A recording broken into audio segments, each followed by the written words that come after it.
When it comes to game design, whether on older systems or newer ones, there's two schools of thought for how creators can get joy from their players.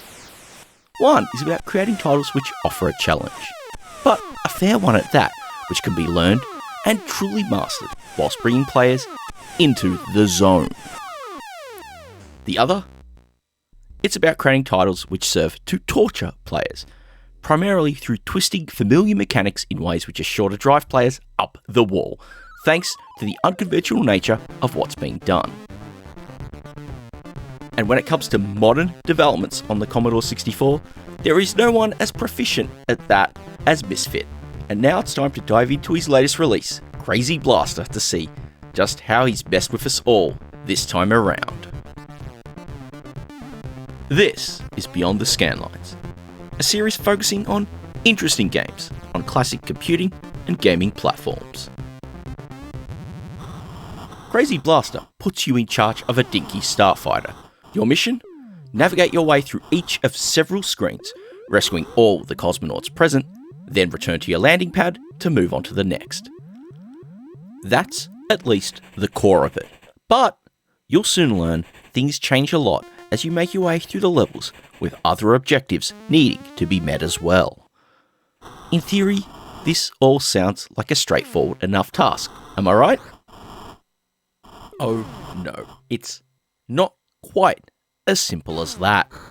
Your first hurdle, mastering your ship's controls. Your craft can only fire its thrusters in short bursts. So successfully navigating each screen means you must be very judicious with their use. Thankfully, they'll recharge quickly when not in use. But it can be nerve-wracking as you try to land onto a platform, but find yourself falling short because you didn't let them recharge just long enough before you made your move. Next, we have the enemies. True, they don't really rely on complex movement patterns, but just take a look at where they're set up. Now that's where the evil is, especially with the requirement to take them out in many of the levels as well. Now your craft is armed with a cannon in order to achieve this, but you can't really fire repeatedly in order to maximise your chances of taking them out. And it's not for the kind of reason you may expect. The true reason is something far more evil. Because if one of your shots just happens to miss its target, it'll rebound across the screen. And for the unwary player, it'll smack right back into you, costing you one of your lives. In fact, the ease to which you can destroy yourself in this game is foreshadowed on the title screen of all places. Unlike most games, you have to shoot a mark at a start, and it's one you can certainly miss. Meaning, Crazy Blaster has the unique proposition of being the only game I know where you can be killed on the title screen. Successfully completing a screen earns you an extra life, but as it goes with these kinds of games, you really not want to waste them early on, because you'll need them for when things get truly challenging. So, onto the levels themselves.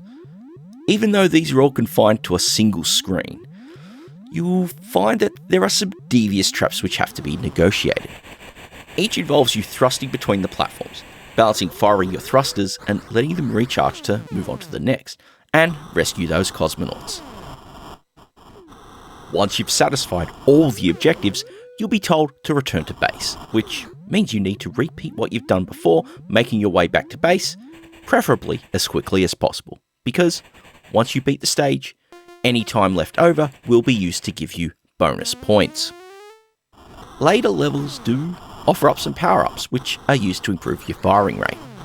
When dealing with some of the more deviously placed enemies, being able to fire a few more shots rapidly is certainly worth it for a better chance at clearing them out quickly, even with the risk of dealing with rebounding shots.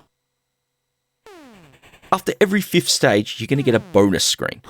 These ones twist the rules and make the focus purely about enemy destruction, whilst avoiding any enemy shots. it really makes for a nice diversion, especially as a way to let out some of those pent-up frustrations from dealing with them on the earlier stages. When it comes down to it, Crazy Blaster is quite the tight little package. Channeling the best of that early 80s vibe, the visuals are certainly simplistic, but everything you see on screen is clear and well defined, and most importantly, they move fluidly. And this also carries over into the controls. Considering the nature of the mechanics, tight and precise controls are absolutely mandatory, and thankfully that is the case here. It's all more or less based around using the joystick to move your craft horizontally, or to fire its thrusters by pressing up. Hitting the fire button unleashes loads of laser bolts of doom, which is naturally what you expect here too. The sound doesn't offer much here. The title screen plays a simplistic theme, but it truly fits the aesthetic of an early Commodore 64 release, and so it's well suited to the game. Even though it may lack the type of melody which will let it get stuck in your mind as a bit of an earworm.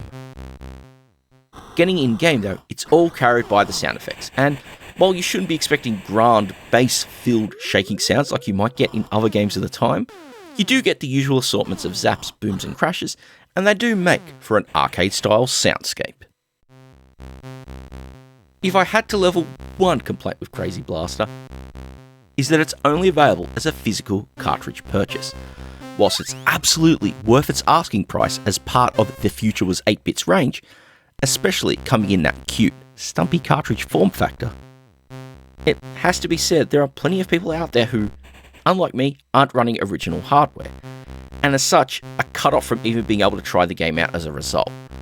Especially in Space Year 2020, as there are plenty of alternate ways of enjoying Commodore 64 games, whether on original hardware or various emulated and simulated solutions.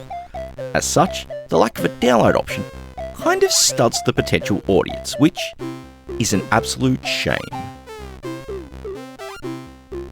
Regardless, Crazy Blaster offers something truly unique for the modern Commodore 64 library, a throwback action experience which, whilst likely to drive you bonkers from frustration, will well and truly get its hooks into you, providing you don't throw your favourite joystick against the wall out of frustration first. Which brings me to the end of yet another Beyond the Scanlines. If you appreciated this look back at an interesting gem, why not leave a thumbs up on the video? Got some thoughts? Drop me a comment and let's chat. If you haven't already, do consider subscribing to the channel, and yes, ringing the bell to be notified the moment new videos are uploaded. Most importantly, thank you all so very much for watching.